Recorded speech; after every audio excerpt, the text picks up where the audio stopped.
Welcome back. Thank you so much for tuning in. You are live with Expresso, a momentous week. The matric exams are coming to an end this week. And while the class of 2015 will no doubt be celebrating their newfound freedom, they've earned it. The big question for many will be what lies ahead. Well, with us in studio, we are joined by counselling psychologist Samantha Pretorius to try to answer some of those burning questions about how best to make those all-important decisions about life after matric. Or maybe we should take the pressure off. But Samantha, thank you so much for joining us. Thanks for having me, Graham. I almost want to say to all the matrics at home and to our mums as well, we all did it. You know, we were all in matric, so it's going to be okay. It really is. What approach should we be taking? I mean, we're talking about the rest of our lives. Some feel free, some don't. Yeah. What approach should our matrics take planning the rest of their lives? So as you say, it's incredibly daunting. They have huge decisions to make ahead of them the next few months, the next few years. It'll influence the next couple of years.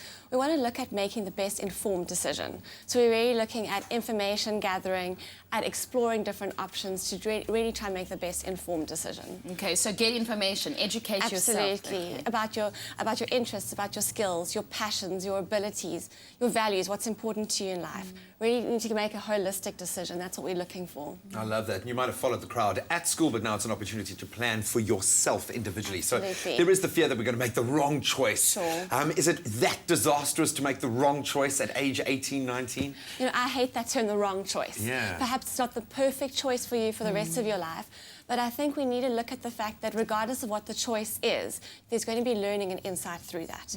If you study something for 6 months or a year and decide it's not for you, you're still going to walk away with invaluable knowledge about yourself, your skills. You're going to have acquired skills and knowledge that no one can actually take away from you. Perhaps it's a bit of a detour on the path, but not to say you're not going to get to that ultimate destination, perhaps just with a little curve along the way. A lot of people feel that they don't know what they want to do. What do you say about a gap year? Should we be taking a gap year? Is there any advantage of taking one? I think it's a very controversial topic. Some people are very for them and some people are very much against them. I think the most critical piece is what you do with that time. It doesn't matter whether you take off 6 months or a year. You could be in the same situation 6 months or a year down the line if you don't use that time well. So it's about volunteering, it's about work shadowing, it's about gaining work experience in different sectors. To get travel, absolutely. So get a taste of a few different areas.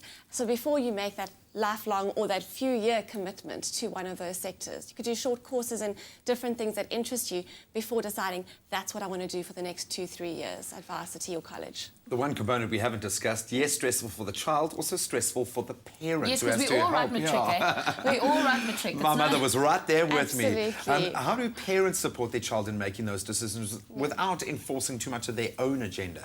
Yeah, I think we need to empathise with parents. I think it's probably just as stressful for them because hopefully they have their kids' best interests at heart, but they're probably also fearful.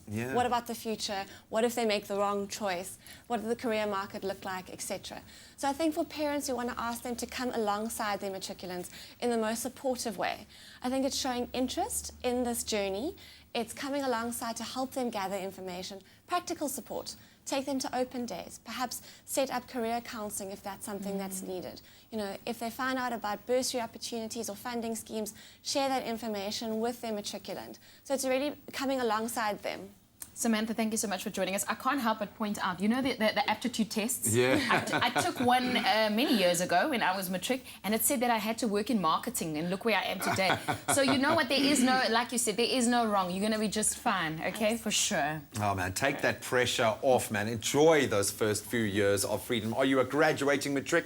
Let us know your plans for life on matric, and you can let us know on our Facebook page or just tweet us using the hashtag Expresso Show. Yes, over to you, Zoe, go.